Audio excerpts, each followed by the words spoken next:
terceira revelação. Filosofia, ciência,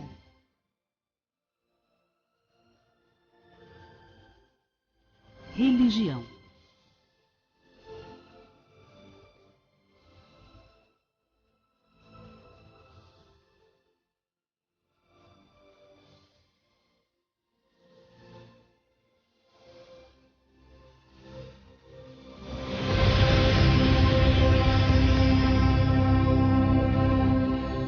Bom dia, boa tarde, boa noite para vocês, queridos telespectadores que estão aí nos assistindo hoje ao vivo, dia 17 de dezembro de 2011, estamos chegando aí no finalzinho do ano. Para nós é motivo de muita satisfação, mais um ano aqui à frente do Terceira Revelação, e nós aqui estudando e refletindo sobre os esclarecimentos que a doutrina espírita nos traz. E são muitos esses esclarecimentos extremamente necessários para nós, humanidade, para nós entendermos o porquê estamos vivendo num planeta, como a gente sempre diz aqui, num planeta inferior de provas e expiações, mas uma escola apropriada ao nosso nível evolutivo ainda, mas sempre também trabalhando o autoconhecimento, a melhora íntima, e a doutrina espírita tem muito a nos oferecer, porque vem nos falar sobre a reencarnação, que é um fator imprescindível para a gente compreender por que a gente vive aí as voltas com tantas dificuldades, com tantos problemas,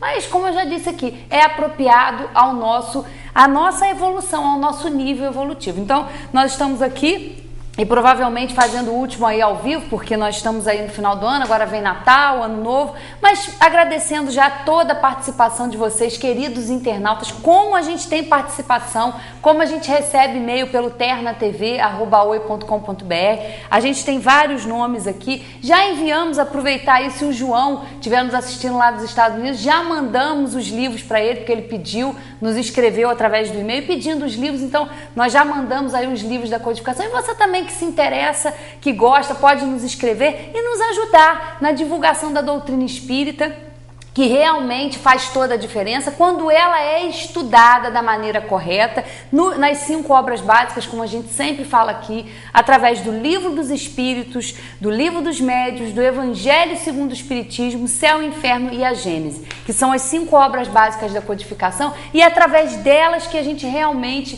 pode compreender tudo isso e divulgar também aí, você nos ajudando. Está começando o programa, chama lá um amigo. Se você quiser depois também ter esse programa, só entrar em contato e pode divulgar, é livre, a gente não tem nenhuma impossibilidade em relação a isso. Então nos ajude também divulgando, falando, porque esse que é o nosso objetivo, para divulgar essa maravilha que é a doutrina espírita. José Manuel, bom dia. Sim, bom Estamos dia. aí com muitos papéis, Sim, aí dá uma conferência, dia. não um programa, né? O que eu devo fazer, se não entrar no ar, não, galera? Quando falam lá em cima, vamos botar no ar, não, espera mais meia hora, porque não dá tempo, a gente se prepara sempre. Veja bem, espiritismo é essa dinâmica, o espírita não pode ficar parado lá atrás, principalmente agora, nós estamos nas comemorações de Natal, Jesus, de novo, tudo outra vez, repetindo aqui, a reprise para continuar tudo do jeito que está, enquanto não houver uma mudança da mentalidade humana para admitir a reencarnação, para admitir que isso aqui é uma escola entre bilhões de trilhões de escolas semelhantes ou mais avançadas ou menos avançadas, espalhadas por esse universo de Deus. Deus não é criador somente desse micróbio aqui cósmico. Deus é criador do universo infinito que deixa os sábios, os cientistas e os pesquisadores de boca aberta. Eu tenho aqui uma matéria recente em que atesta 500 bilhões de galáxias. Eu não sei onde eu botei, mas eu digo para vocês onde está. É recente até um trabalho em que os cientistas já catalogam a física e a astronomia, 500 bilhões de galáxias. Cada galáxia com uma média de 400 bilhões de estrelas, Magui. É uma telespectadora amiga nossa, Zé Vida Friburguesa, que quando eu começo a falar esses números, ela fala, meu Deus, analisem isso, não se percam nesse micróbiozinho aqui, achando que aqui nós estamos ganhando o mundo, ganhando Deus, ganhando a perfeição do céu eterno. Saiam disso. Nenhum de vocês está usando aí em casa, os evangélicos, os cristãos que se dizem cristãos e que estão agarrados nas tradições milenares do cristianismo e até do paganismo, que por extensão acabou virando cristianismo. Vocês estão apegados lá, não estão usando máquina de escrever, tenho certeza. Não estão aí usando um Fusca 64, 65 para caminhar. Não. Os donos de igreja, principalmente, estão usando helicópteros, aviões, estão usando carrões, mansões, com elevadores, com jardim suspenso, semelhantes ao da Babilônia. Isso sim, trouxeram de lá as vaidades de lá também e aplicaram na modernidade de hoje. Saiam fora disso, ou vão ficar perdendo a vida aqui, ou vão ficar perdendo o curso que vieram fazer nesta escola divina, nesta escola universal. Vão perder o tempo, vão perder o curso. É como se matricular numa universidade, não estudar, relaxar, ir para lá comer merenda ou para namorar. Passou o tempo, os que aproveitaram foram embora, graduados, para se pós-graduarem. E os bobos ficaram lá agarrados na universidade. Vamos ficar aqui, nós vamos morar aqui. Aqui é a nossa casa, aqui é a nossa vida. Saiam fora disso. Esses exemplos práticos e lógicos que eu apresento aqui é para mexer com todo mundo. Mexe com o sábio e mexe com o ignorante. Porque ninguém é tão ignorante que se pusesse ao raciocínio, se colocar em raciocínio, não vai chegar a essa conclusão. É só ver quem morreu e levou o que ganhou aqui, de matéria, de terra, de riqueza, de poder, de dinheiro, de fama. Quem morreu e levou? Vocês conhecem alguém? Vocês não conhecem. Então isso aí é um exemplo prático, irrefutável, incontestável, que eu estou apresentando para vocês, do mais simples dos indivíduos reencarnados aqui aos mais sábios. Não tem saída para essa.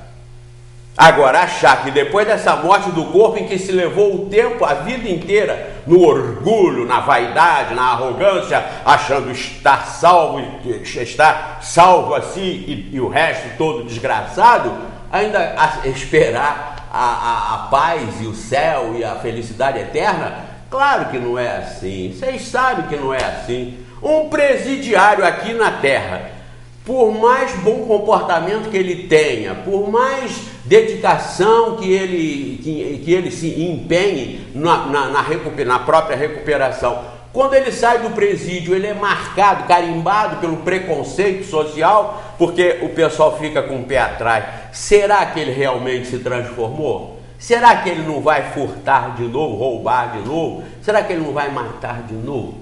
Aí vocês acham que por se dizer crente em Jesus ou em qualquer outro missionário aí, qualquer outro desses vultos que aqui vieram, depois da passagem por aqui de 80, 90 ou 100 anos, o indivíduo vai ser confiável para do lado de lá estar na glória, em paraíso sem cerca, sem grade na janela, sem cachorro pitbull no quintal? Não são merecedores de paz e de felicidade porque não se transformaram, não se converteram, não são confiáveis de Deus.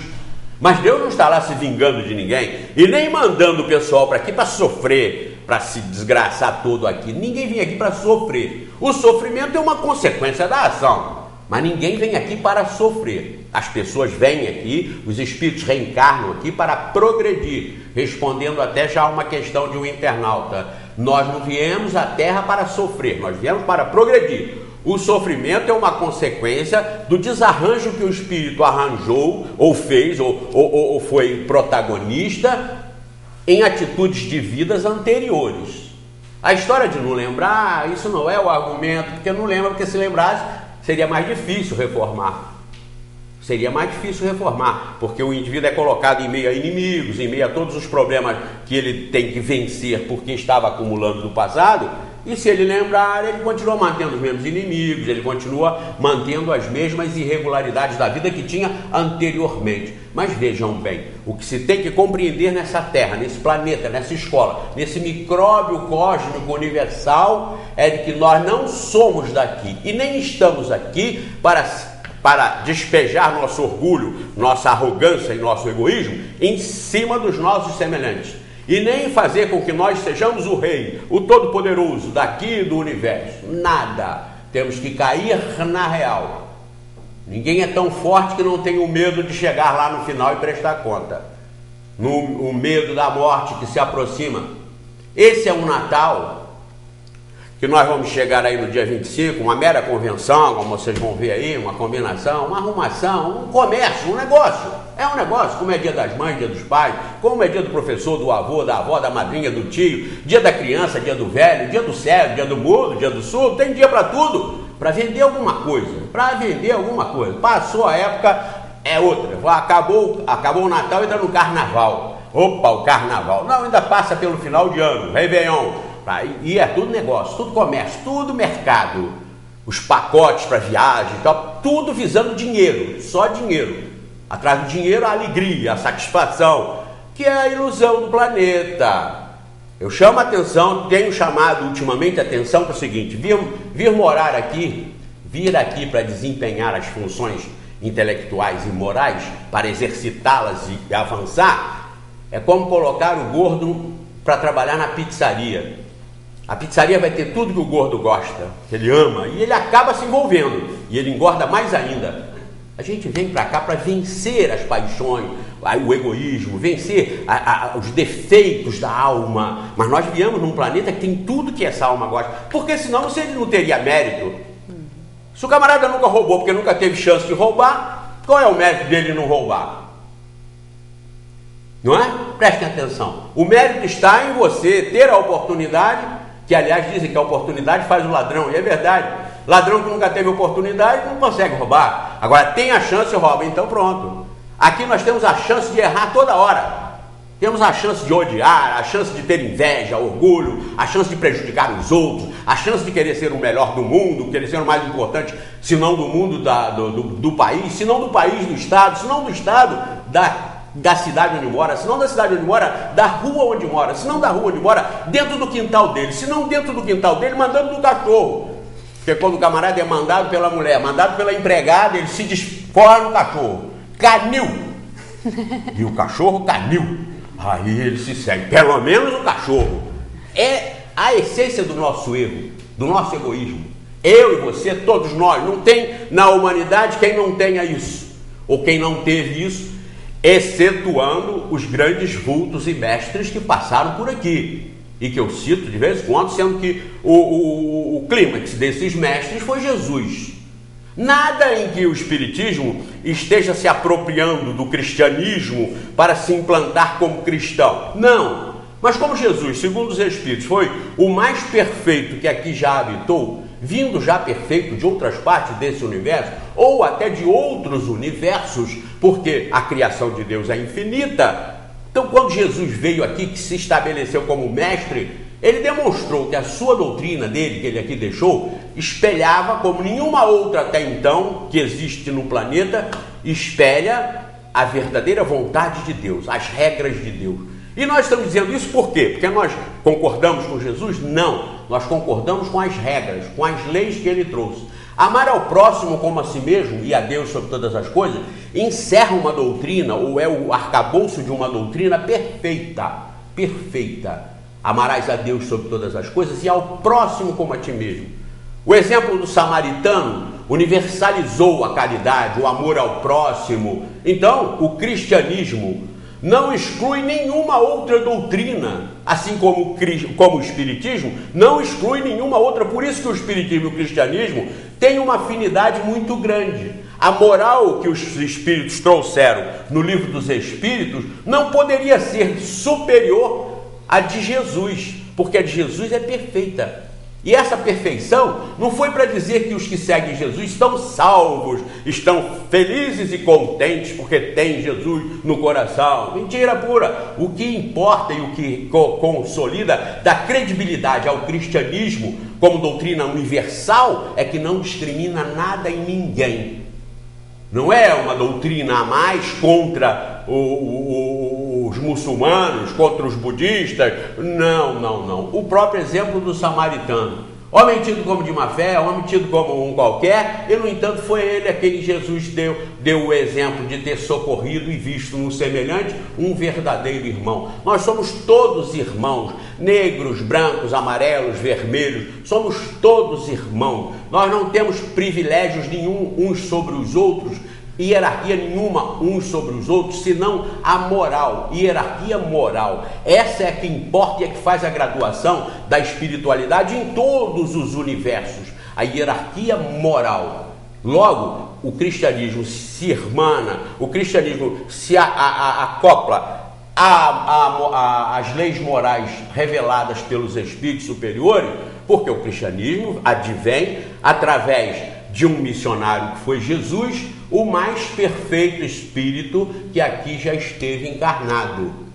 Logo, não poderiam os espíritos superiores trazerem uma revelação seguinte a Jesus que contrariasse a de Jesus, que contestasse a de Jesus, porque a dele moralmente era perfeita. E na doutrina cristã está a essência que o Espiritismo então vem para esclarecer a respeito, para ampliar, para dilatar. Assim como Jesus veio dilatar os 10 mandamentos, o Espiritismo veio dilatar os ensinamentos trazidos por Jesus, como eu disse, por ser o Espírito mais perfeito que aqui já esteve, e trouxe a doutrina mais concetânea, mais ajustada à realidade, que os espíritos superiores não poderiam concordar, porque além dela, acima dela, realmente não tem outra para o nosso planeta aqui. Mas nada de exclusividade dos cristãos.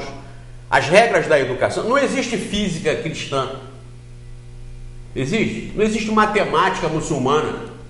A física é a física, a matemática é a matemática. Não existe honestidade cristã, não existe honestidade espírita. Honestidade é honestidade. Então não existe verdade católica, verdade protestante, verdade cristã, verdade muçulmana. Verdade ou é ou não é. As religiões que se virem em ajustar-se à verdade, que a verdade é universal, imutável, inabalável. Não fique atrás dessa bobagem de milagres. Milagre é para ir aí tapeando as pessoas que vão em uma multidão. Caça-níquel. Caça-níquel.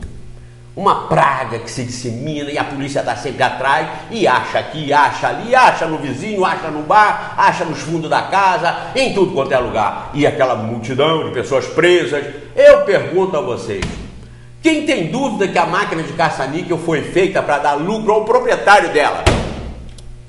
Quem tem dúvida? A ciência tecnológica está toda hora informando isso. Não existe máquina de caça-níquel que para dar lucro para o usuário.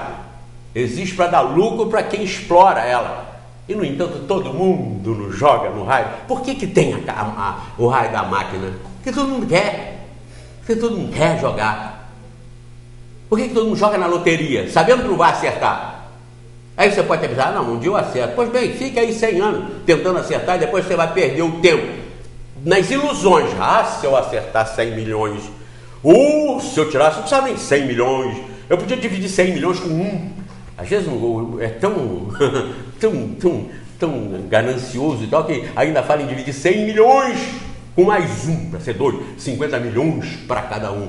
Leva a vida inteira pensando nessas bobagens, perdendo tempo com isso, porque não é só o cara ir lá e fazer o joguinho dele toda semana, não. Ele faz o joguinho na segunda ou terça, ou sei lá quando, que eu não jogo. Jogava quando era garoto, quando era loteria, aquela da zebrinha, eram 3 colunas de time de futebol, lembra? Era a coluna uma do meio e a outra, né? Tinha uma zebrinha que a televisão explorava. Sabe como é que eu fazia aquilo? Quando eu trabalhava no banco, isso foi na década de 60 e pouco, vocês não eram nascidos.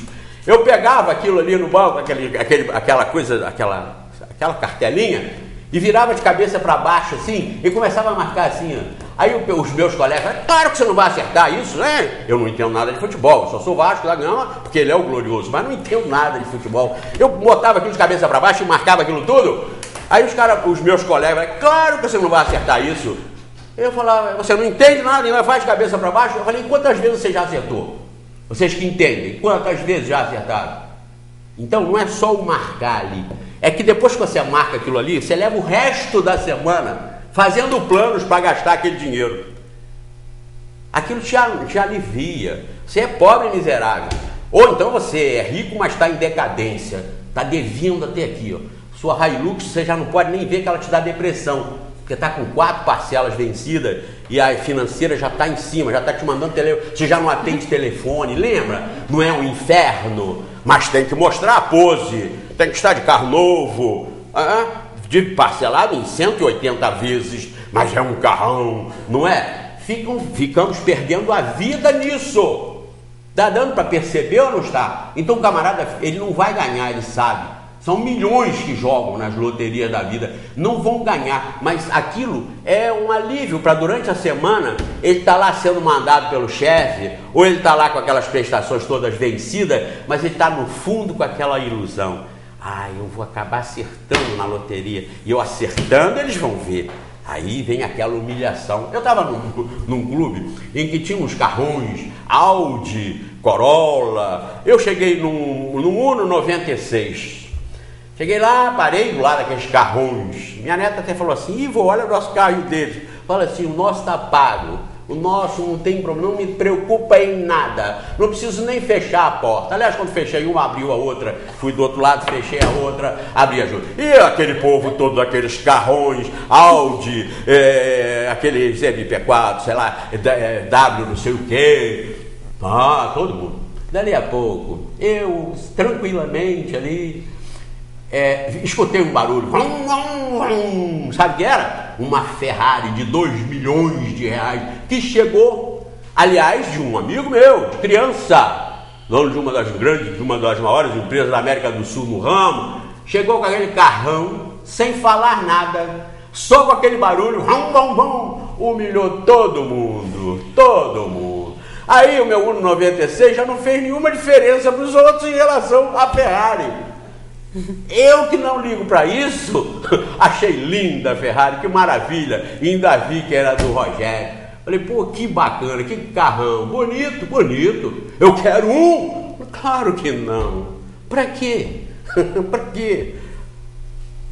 Aliás, eu devo até ressalvar que a pessoa que tem, não tem para humilhar os outros não, porque eu conheço a família, conheço as pessoas, são humildes, apesar de serem ricos, milionários, mas são humildes. É o caso em que a riqueza não leva o sujeito para o buraco. Jesus não falou que é mais fácil o camelo passar no fundo da agulha do que o rico se salvar? Ele disse que era mais fácil, mas não disse que era impossível. Esse é um dos casos de pessoas ricas e humildes, ricas e solidárias, ricas e benfeitoras da sociedade, como nós tivemos muitas aqui na nossa região e particularmente em Nova Friburgo.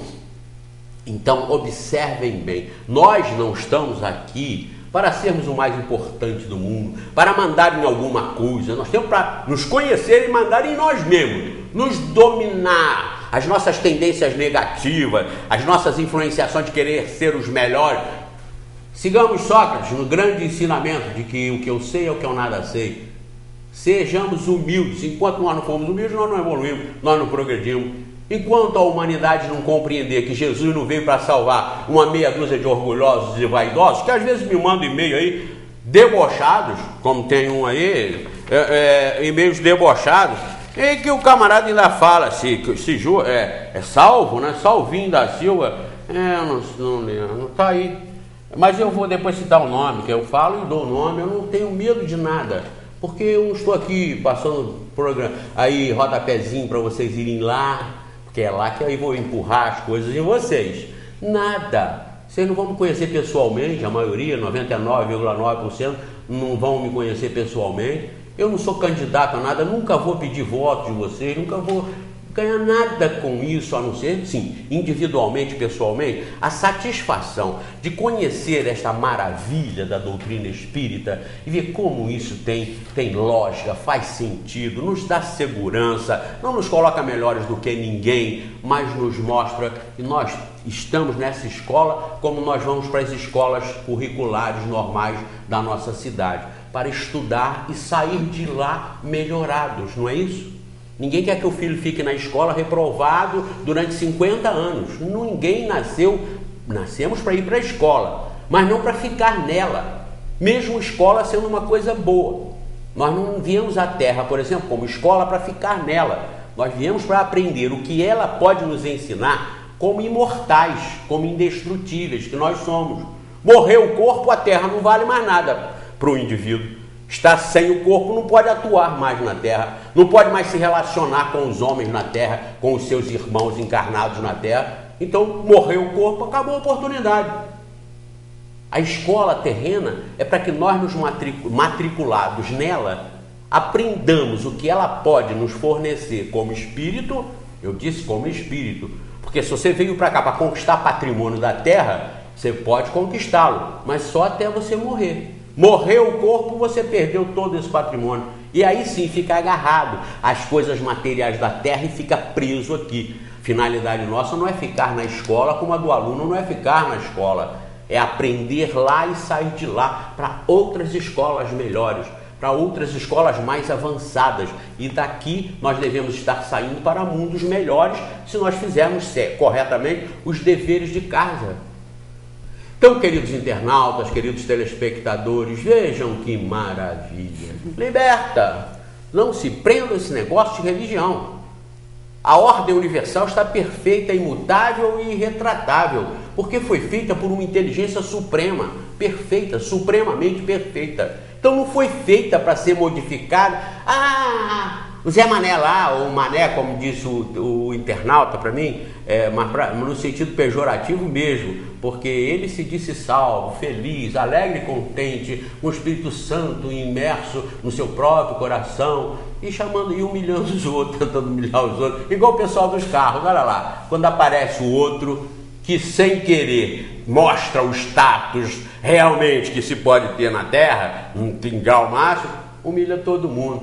Então a ordem universal não vai ser mudada e abalada porque o Zé Mané está lá glorificando, orando, e ele está com um tumor nas costas. E aí muda-se o universo para o Zé Mané ter o tumor corrigido. Aliás, milagre de corpo é pura bobagem. O milagre que você tem que correr atrás é o da alma. E qual é o milagre da alma? Fazer uma alma arrogante, metida e orgulhosa, numa alma simples, humilde e fraterna. Esse é o milagre da alma que todos devem estar correndo atrás. Esse é o milagre da alma que todos devem estar correndo atrás de Jesus, para aprender com Jesus como fazer isso. Esse é o grande milagre. Você mostra lá uma velhinha, 90 anos, ela estava com câncer no baço e ficou curada no louvor da igreja.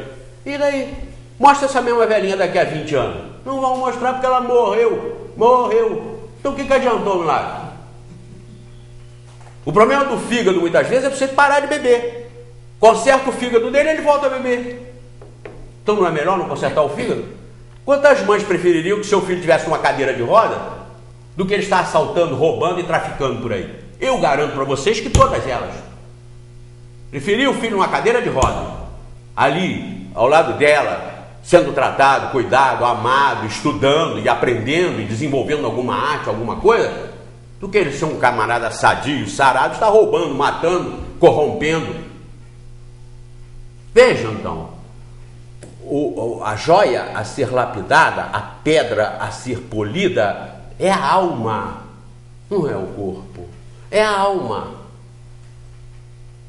Esse é o grande milagre que nós devemos estar aqui, milagre entre aspas, que nós devemos estar aqui para conquistar, o milagre da transformação da alma, enriquecendo essa alma. Todo mundo não fala bem de Madre Teresa de Calcutá, falam bem de Irmã Dulce, falam bem de Sócrates, de Platão, de Jesus, não falam bem de Gandhi, não falam bem de Martin Luther King. Qual desses foi milionário, rico? Quem deles ganharam o mundo?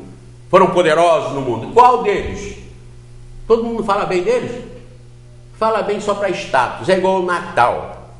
Todo mundo vai se abraçar e tal, porque é o clima. Que clima é esse? E o resto? E depois do Natal, como é que fica? E a corrupção, a bandidagem, a injustiça, e depois, como é que fica? Não é uma hipocrisia, não? Não? Hã?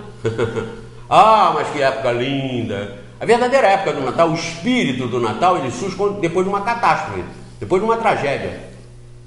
Esse Natal, Friburgo, a região serrana, está mais sensibilizado em termos de verdadeiro Natal, que é em termos da solidariedade. Fomos abalados no tranco. Livro dos Espíritos, os Espíritos disseram, é permitido vocês estarem onde acontecem essas catástrofes, para que vocês avancem mais rápido, para que vocês avancem aquilo que demoraria um século ou mais, se não houvesse a tragédia. mas nem todos foram atingidos nas suas almas. Muitos estão roubando e ganhando muito dinheiro com a desgraça e a tragédia. Terminamos aqui em Nova Friburgo, estado do Rio, Brasil, uma comissão parlamentar de inquérito da Câmara dos Vereadores que existe para fiscalizar a ação do Executivo, que é o prefeito e os seus secretários, na aplicação dos recursos que foram trazidos para cá pelo governo federal, que prometeu já sabendo que não ia cumprir, porque isso é uma bagunça generalizada.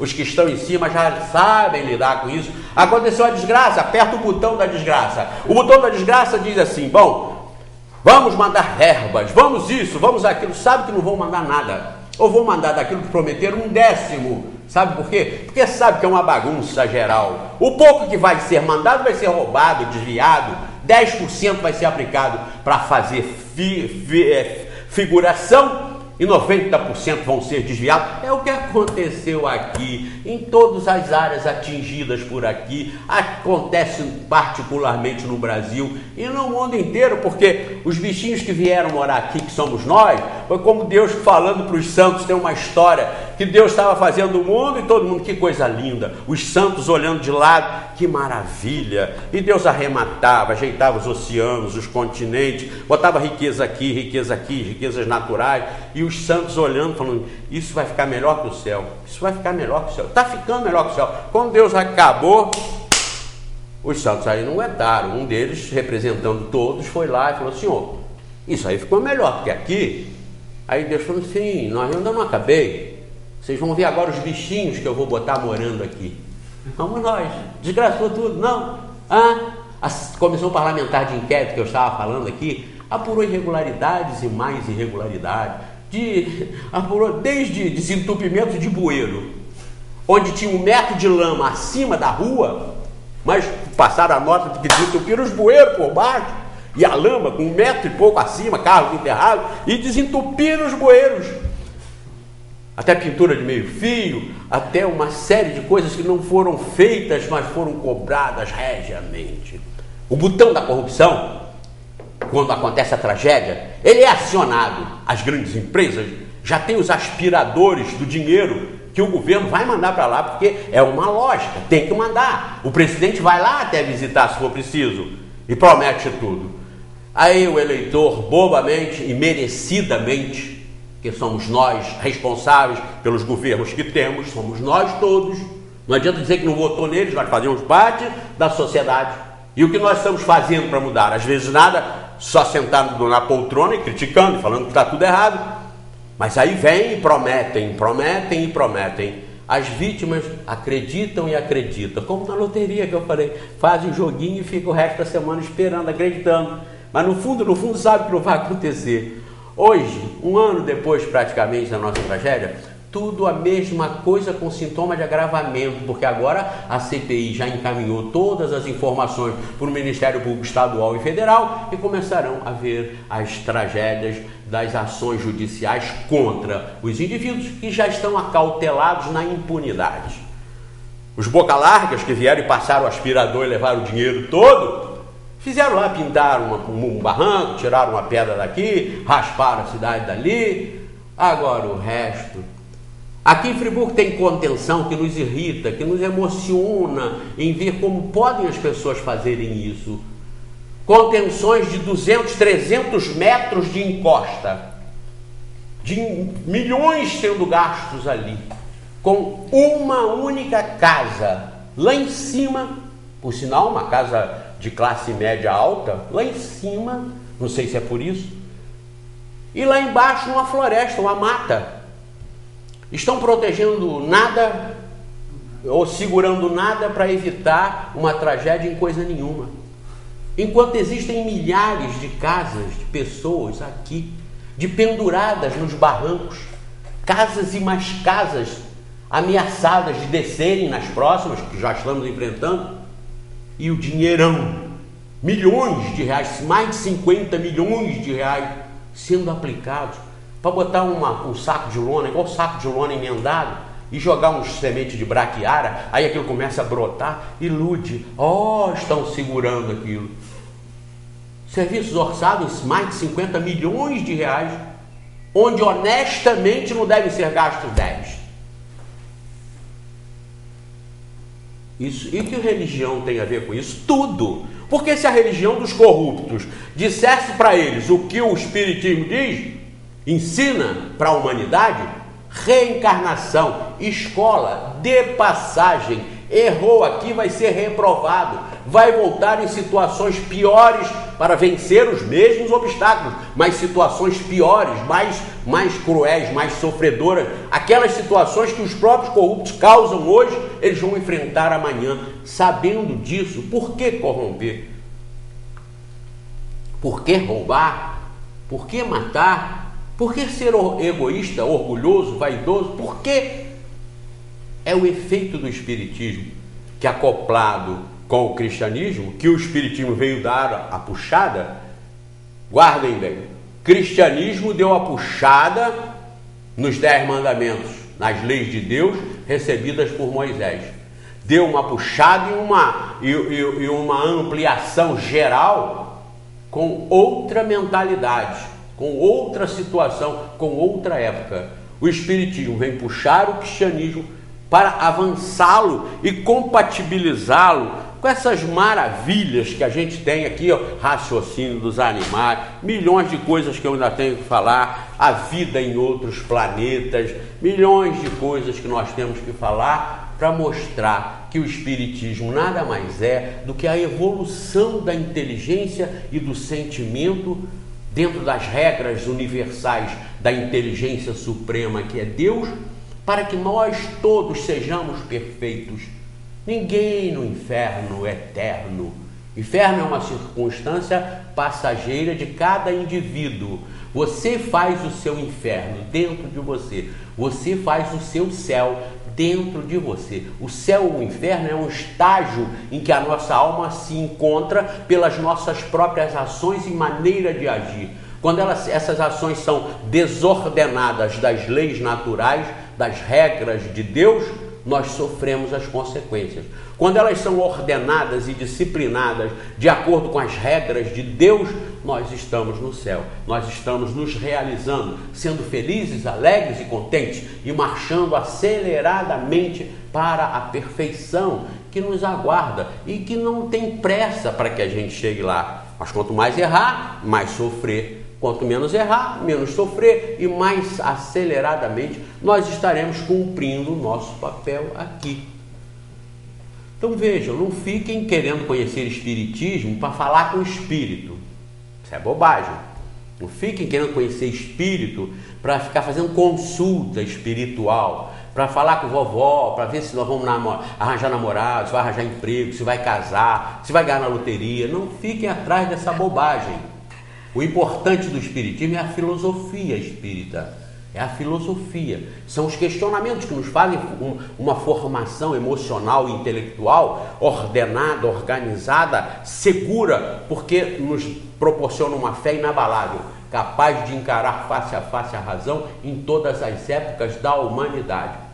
E conhecendo isso, nós temos uma estrutura reforçada, com certeza. Mas não venham para Espiritismo atrás de espírito, atrás de mediunidade. Mediunidade é uma regra geral e normal também, mas disciplinada, ensinada e estudada pela doutrina espírita. Então não venham atrás para terem essas vaidades aí satisfeitas. Quem vem por isso acaba ficando aí, dizendo que é essa multidão que se diz espírita por aí, e são os desequilibrados, os desordenados, não entendem nada disso. É claro que isso é uma realidade. E quem acha que deva ficar, como diz Valéria... Fazer o quê? Fazer o quê, né, Valéria? É verdade. É verdade. Nós vamos para um breve intervalo e nós temos muitas coisas aí para pensar, para refletir, e isso é o papel da doutrina espírita, fazer a gente realmente pensar. Fiquem ligados e a gente volta já já.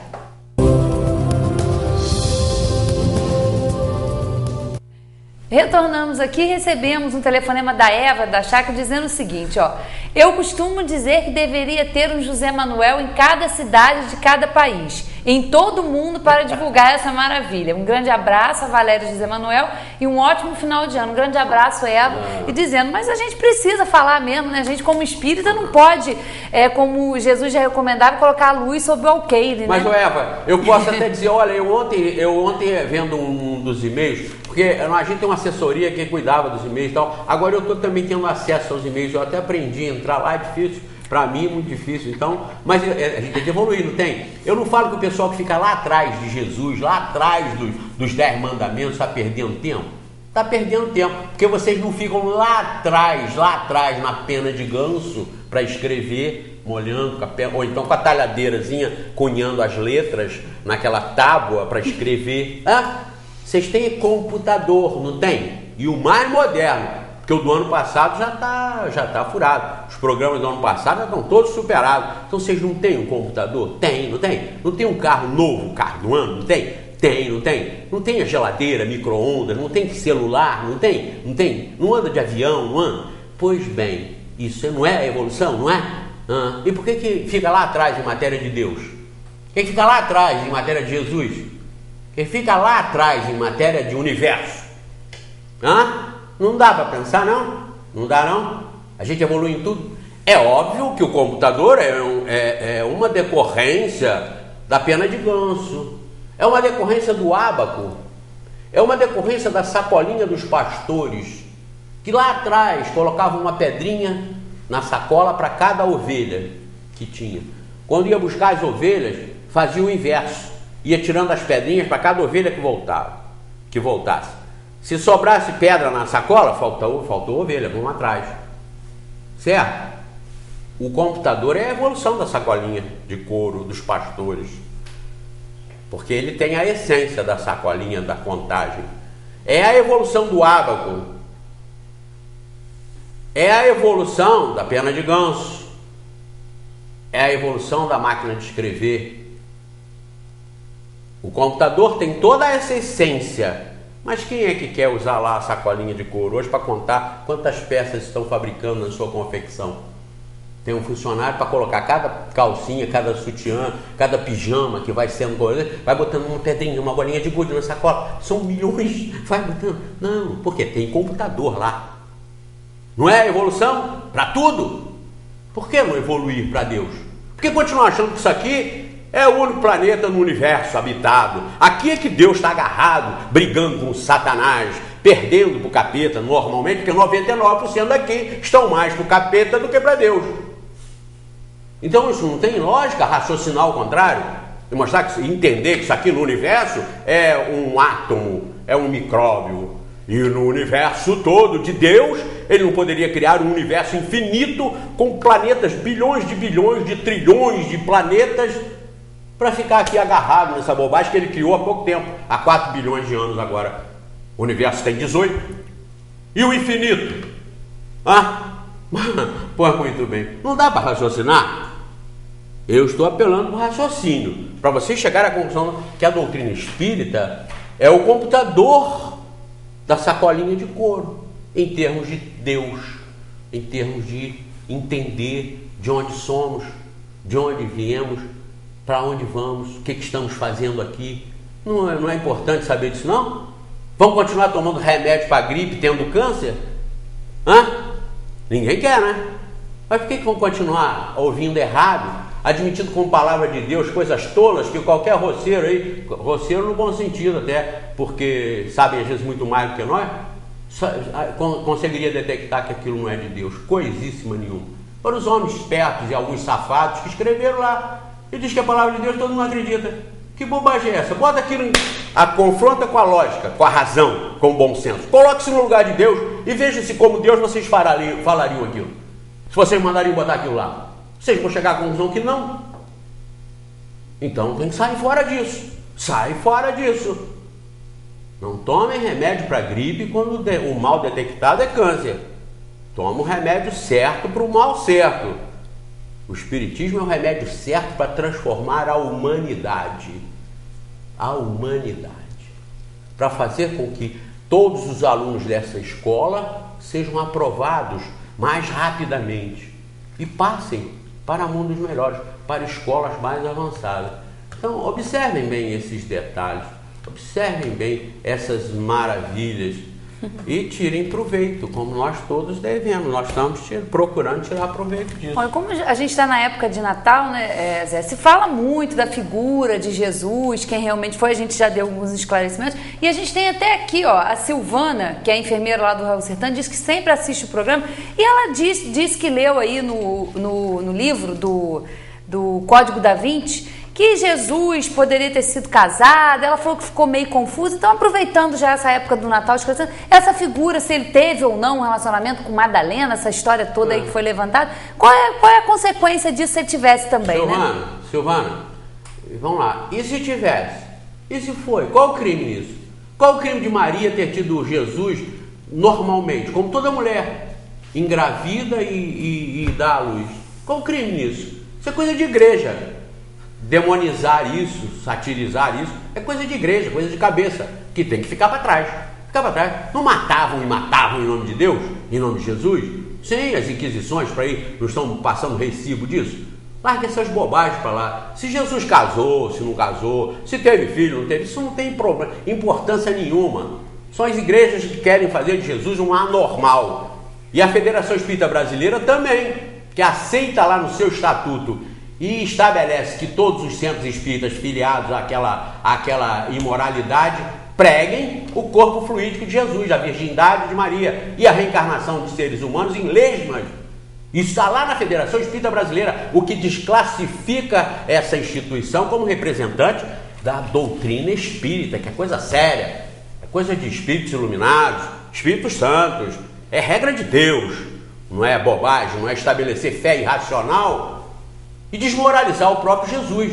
Porque se ele não teve um corpo igual a nós, se ele enganou a própria mãe, que fingiu estar grávida, segundo a Federação Espírita Brasileira, que aceita o estanguismo, que obriga lá e que estabelece a divulgação dessa imoralidade, Jesus, a gravidez de Maria teria sido simulada, fingida, não por ela, mas por Jesus. Então olha que imoralidade, olha que imoralidade. Então se Jesus casou, qual é o problema? Qual o problema de Jesus ter casado? Gandhi casou, Sócrates casou, Luther King casou. E isso depreciou algum desses homens por causa disso? Isso é história de igreja. Então se casou ou não casou, se não casou ou casou, se teve filhos ou não teve, isso é irrelevante. Isso é irrelevante. O que nós devemos procurar aprender, estudar e ver se aceitamos ou não, são os ensinamentos que Jesus deixou. Os ensinamentos que Jesus deixou. E os exemplos que são atribuídos a ele. Porque se você for procurar na história, você não vai encontrar com convicção nem a existência de Jesus. Se eu for procurar na história, você vai ver, Jesus foi barbudo ou não foi barbudo? Aquele Jesus que apresenta na figuração, narizinho fino, olhos verdes, com aqueles cabelos louros, tudo bobagem, tudo fantasia, tudo ilusão, tudo mentira, tudo hipocrisia, fingimento.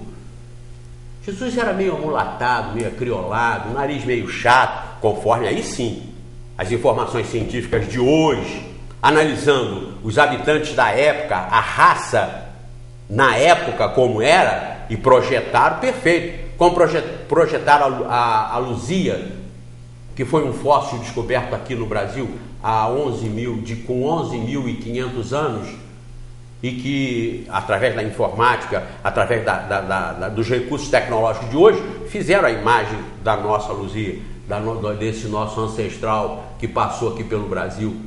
Então, querida telespectadora, problema nenhum, coisas de igreja, os preconceitos criados em torno de Deus, de Jesus, dos grandes vultos que passaram pela Terra, são todos preconceitos humanos, são todos, tudo intenção de formar mito, criar mito. Lembram de Tiradentes? Uma grande semelhança com Jesus, né? Barbudo, cabelos longos. Tiradentes foi enforcado, de cabeça raspada, sem barba. Faz um Tiradentes sem barba e bota numa revista e mostra para alguém que quer Tiradentes. Ninguém aceita. Isso não é Tiradentes. Criação dos homens, interesse dos homens, negociata da própria história. Saiamos disso. Você, eu sou eu. Nós somos nós, indivíduos com a competência e a oportunidade de desenvolver capacitação espiritual para sairmos desses preconceitos e dessas coisas todas. Então, o que exploro até de Jesus homossexual, uma porção de coisas. O que nós estamos discutindo e que deve ser importante para a gente é o conteúdo da doutrina que Jesus deixou. Kardec, como eu disse nos programas passados, aquelas velhas armas das igrejas por aí, principalmente evangélicas, Kardec se suicidou, Kardec errou, Kardec foi um bobão, Kardec foi um babão. Os muçulmanos acham que Jesus também foi um bobão. Os judeus também acham que Jesus foi um bobão. E todo mundo, vocês não acham que Jesus foi o maior? Então isso é bobagem.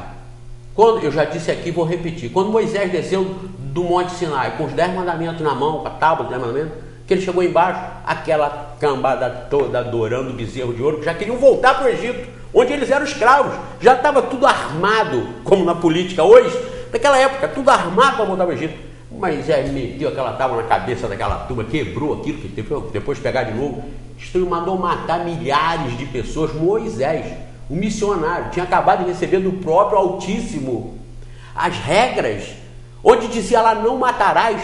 Primeira coisa que ele fez embaixo, quando chegou, foi mandar matar todo mundo e quebrou aquilo na cabeça daquela turma. Aí, quebrou junto com a tábua a importância dos 10 mandamentos. Foram quebradas, foi quebrada a importância junto com as tábuas? Claro que não. Porque Moisés mandou matar, os 10 mandamentos então foram jogados na lata do lixo? Também não. Se Kardec teve erros ou não teve, vamos jogar o espiritismo na lata do lixo? Os 10 mandamentos não eram de Moisés. O espiritismo não é de Kardec. E o cristianismo não é de Jesus. Todos esses mestres foram veículos na comunicação da sabedoria universal, que é a regra de Deus. Então, o que Jesus realmente fez ou não fez, e ele, como espírito puro, o espírito mais perfeito que aqui já esteve, só deu bons exemplos, só tem bons exemplos atribuídos a ele. Mas se casou, querida, qual o crime nisso? Qual o crime de Maria não ter sido virgem? Qual era o crime? As mulheres, por exemplo, eram todas prostitutas, porque davam à luz normalmente. Os seus filhos eram todos degenerados, porque nasciam com corpo normal. Jesus, corpo normal igual ao nosso. Aí está a credibilidade dos seus ensinamentos, a moral dos seus ensinamentos. Ele ensinou para que nós, humanos como ele, fizéssemos o que devíamos fazer no sentido humano como ele. Agora era um espírito puro, o que nós não somos. Aí está a diferença. Bom, a Fátima de Conselheiro também ligando, parabenizando o programa, me diz, né, que é realmente uma maravilha o programa, e a gente está aqui para isso. E realmente você está falando aí, né, Zé? A gente vê, estudando a história aí, nos mostra que isso é tudo uma mera convenção. A data de 25 de dezembro, né? Você tem um e-mail aí que fala isso. Essas comemorações não seriam uma reprise, né, de outros personagens da história e religiosa? Eu li ano passado para vocês, vou ler de novo aqui rapidinho, porque o nosso tempo já está acabando. E hoje nós temos vários abraços e beijos aí para mandar. Veja bem, apenas coincidência, interrogação. Jesus Cristo nasceu em 25 de dezembro da Virgem Maria, seguido por 3 reis após o nascimento. Tornou-se pregador aos 12 anos. Aos 30 foi batizado por João Batista. 12 discípulos que com ele viajou fazendo milagres. Chamado também de Rei dos Reis, Cordeiro de Deus. Depois de traído, foi crucificado. 3 dias depois, ressuscitou. Jesus, bateu? Bateu. 25 de dezembro. Agora veja. Horus, egípcio, 3.000 anos antes de Cristo. Nasceu em 25 de dezembro. Nasceu de uma virgem, a deusa Isis Meri, com Osíris. Nascimento acompanhado por uma estrela do leste. Estrela seguida por 3 reis. Isso é Horus, hein? 3.000 anos antes de Cristo. Aos 12 anos era uma criança prodígio. Foi batizado aos 30 anos. Começou seu ministério aos 30. Tinha 12 discípulos que viajou com ele. Operou milagres e andou sobre as águas. Isso é Horus, em 3.000 anos antes de Cristo. Era chamado Filho de Deus, Luz do Mundo, a Verdade, Filho adorado de Deus, Bom Pastor, Cordeiro de Deus, etc. Foi traído, crucificado, enterrado e ressuscitou no 3º dia. Nos outros deuses encontramos a mesma estrutura mitológica. Vejamos, Mitra, persa, 1.200 anos antes de Cristo. Nasceu 25 de dezembro, nasceu de uma virgem, teve 12 discípulos, praticou milagres, morreu crucificado, ressuscitou no terceiro dia, era chamado a verdade e a luz, veio para levar os pecados da humanidade.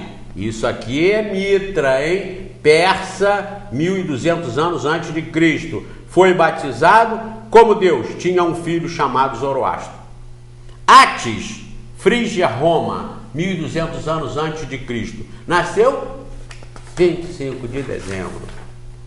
Nasceu de uma virgem, foi crucificado, morreu e foi enterrado, ressuscitou no terceiro dia.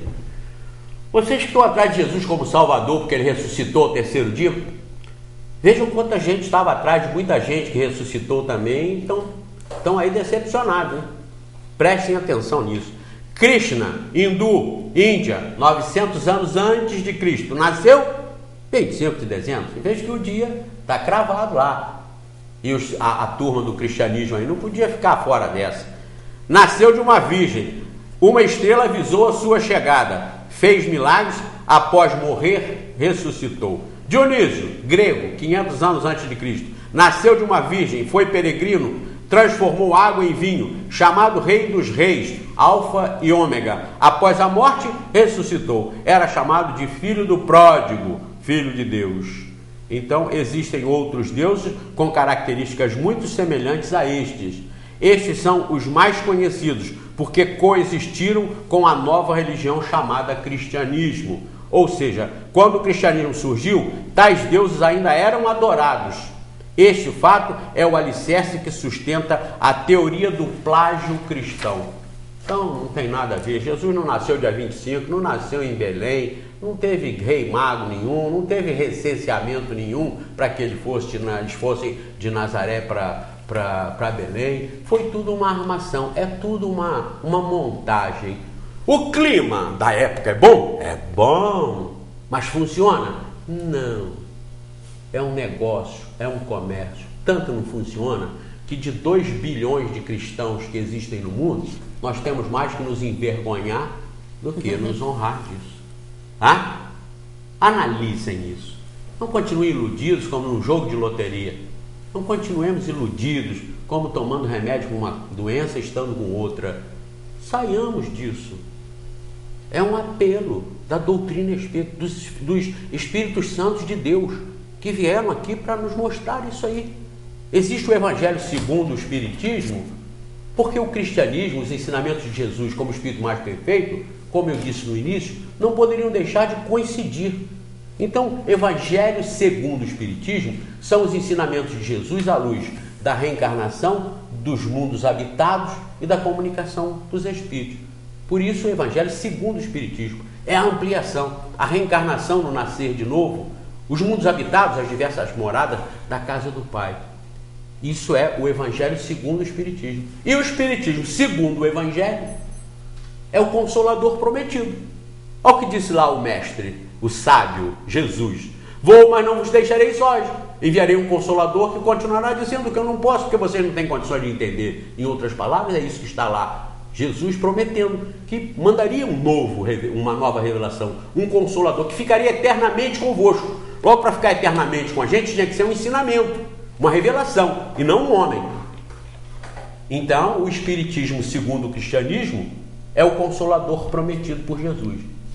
E o Evangelho segundo o Espiritismo, o cristianismo segundo o Espiritismo, é a segunda revelação que está sendo ampliada pelos Espíritos Santos, pelos Espíritos da Verdade, que não tem partido, não tem religião, está aí para todo mundo.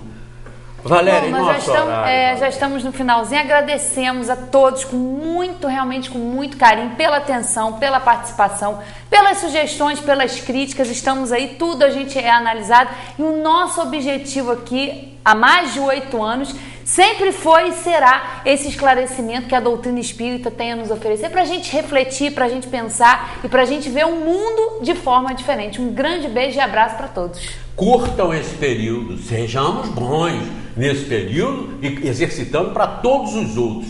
nos abracemos, nos beijemos, vamos entrar no novo ano sem superstição, não fica com essa bobagem de jogar vela, acender vela debaixo da cama, jogar coisa, isso são tudo práticas antigas, dessas épocas que eu estou falando aqui. O que importa para Deus é o nosso pensamento e o nosso sentimento, cada vez mais puro, cada vez melhor. Façamos isso no Natal, no final do ano, e sejamos realmente felizes dentro de nós próprios. Não importa se você está em Paris, Cidade Luz, se você está em Nova York, diante daquela grande árvore de Natal famosa, ou se você está na roça, num barraco, debaixo da ponte. O que importa é o que está dentro, porque não é o de fora que faz a nossa felicidade, somos nós que conquistamos.